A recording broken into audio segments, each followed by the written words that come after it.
নর্মদে হার welcome to Q and A episode. অনেক দিন ধরে কিউএনএ করবো ভাবছিলাম, আজকে সময় পেলাম। তোমাদের কোশ্চেন করতে বলেছিলাম, বাট তোমরা কোশ্চেনের থেকে বেশি আমাদের ব্লেসিং দিয়েছো। তো কিছু কিছু কোশ্চেন এসেছে, সেগুলোর সবাই রিপ্লাই দেবো, অ্যান্সার দেবো। কস্তুরী চক্রবর্তী বলছে, নর্মদে হার আপনাদের সকলকে প্রণাম জানাই। প্রণাম আপনাকেও।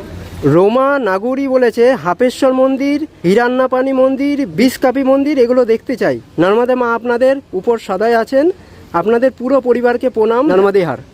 আপনি যে মন্দিরগুলোর কথা বলেছেন, এক লাইন দিয়ে গেলে অন্য লাইনটা আপনাকে ছাড়তেই হবে। তো আমরা যদি হাফেশ্বর যেতাম, যে লং টাইম গিয়ে এবং রিটার্ন আসতে হতো। পরিক্রমায় বেশিরভাগ ক্ষেত্রেই রিটার্ন আসাটা অনুচিত বলেই মনে হয়, বেশিরভাগ লোকেই বা সন্তরাই করে না। আর হাপেশ্বরের মন্দিরটা মেন মন্দির জলের তলায় চলে গেছে। মেন মন্দির জলের তলায়, ওই জন্য আরও বেশি আমরা ইন্টারেস্টেড ছিলাম না। ঠিক আছে, তোমরা অ্যান্সার পেয়ে গেছো। প্রীতি সাহা বলছে, তোমরা এখন কোথায়? আমরা এখন গজাননে এই এপিসোডটা শ্যুট হচ্ছে। এরপরে তোমরা যখন অলরেডি দেখছো, আমরা হয়তো মহাকালেশ্বর চলে গেছি, অন্য কোথাও থাকবো। আর একজন বলেছে, এটাও কোশ্চেন না, অনিমা বেরা, কত সৌভাগ্য আপনাদের, সপরিবারে ভ্রমণ কতজন পারে? তুমি দোনো ভাই বোন কি, ঠিক আছে? ইউনের মাঝে দক্ষিণা। যে নর্মদা পরিক্রমা কোনো ভ্রমণ নয়, এটা আধ্যাত্মিক একটা পরিক্রমা। কথা হচ্ছে যে দেখুন, সবই হচ্ছে মায়ের কৃপা। তো ভগবত কৃপা ছাড়া হয় না। তো ভগবত কৃপা যেমন আমরা পেয়েছি, আপনারাও পাবেন। আচ্ছা, এই কোশ্চেনটা পুপুপুন্টুর জন্য। মানসী বলেছে, হার হার নর্মদে, আপনাদের গ্রাম আর শহরের নাম কি? আমাদের তো শহর। আমাদের শহর হচ্ছে কলকাতা, আর গ্রামের নাম হচ্ছে মহলিপাড়া। শহর কলকাতা, আমাদের শহর চুচুড়া, ওটা মেন সিটি। তো আমাদের শহরের নাম কি? হ্যাঁ। আচ্ছা, নেক্সট কোশ্চেন, এটা দাদার কাছে এসেছে। আপনার দাদার গলায় একেবারের জন্য শোনা যায় না কেন ভাই? তুই বল। ও ভজনা করতে করতে যায় তো।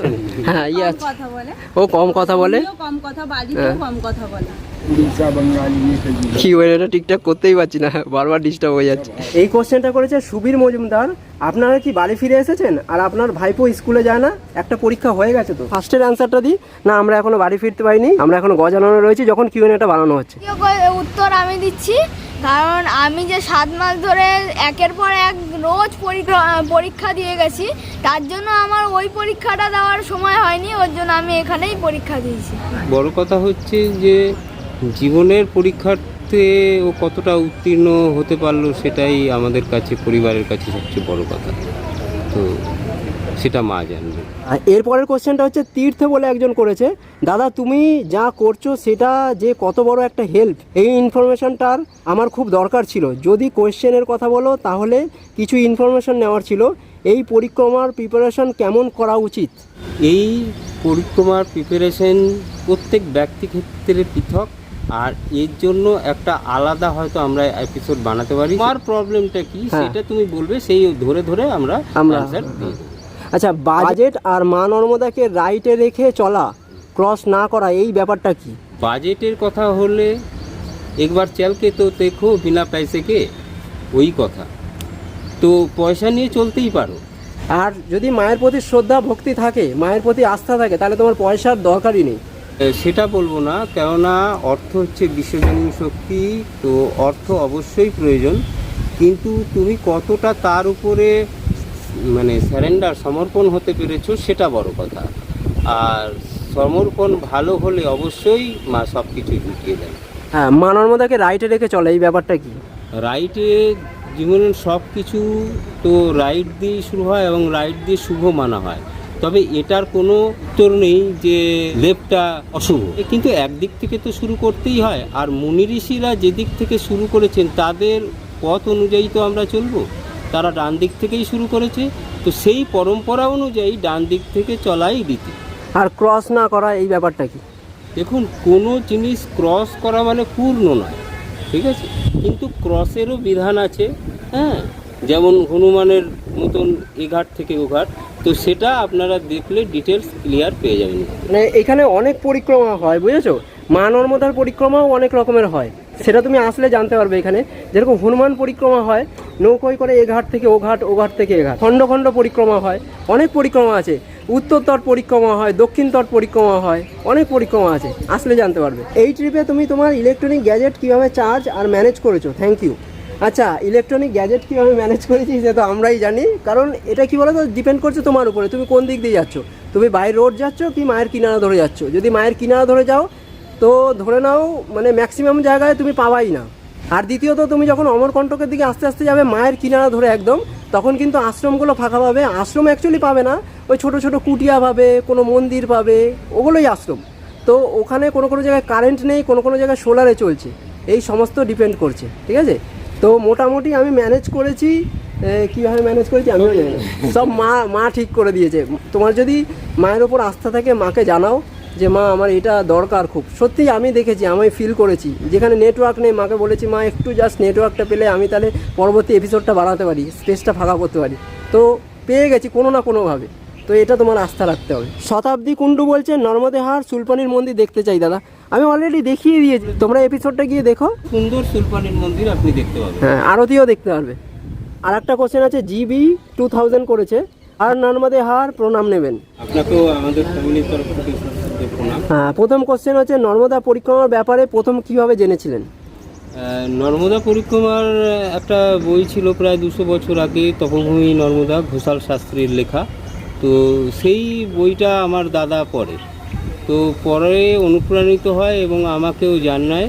এবং দাদার যেহেতু এজেড হয়ে গেছে এবং পায়েরও একটু সমস্যা আছে, কোমরের সমস্যা আছে, তো দাদা বলে যে আমি তো করতে পারছি না বা পারিনি, যে যদি সম্ভব হয় তুমি করো। তবে দাদার কথাটাই শিরোধার্য, কেননা উনি বয়োজ্যেষ্ঠ।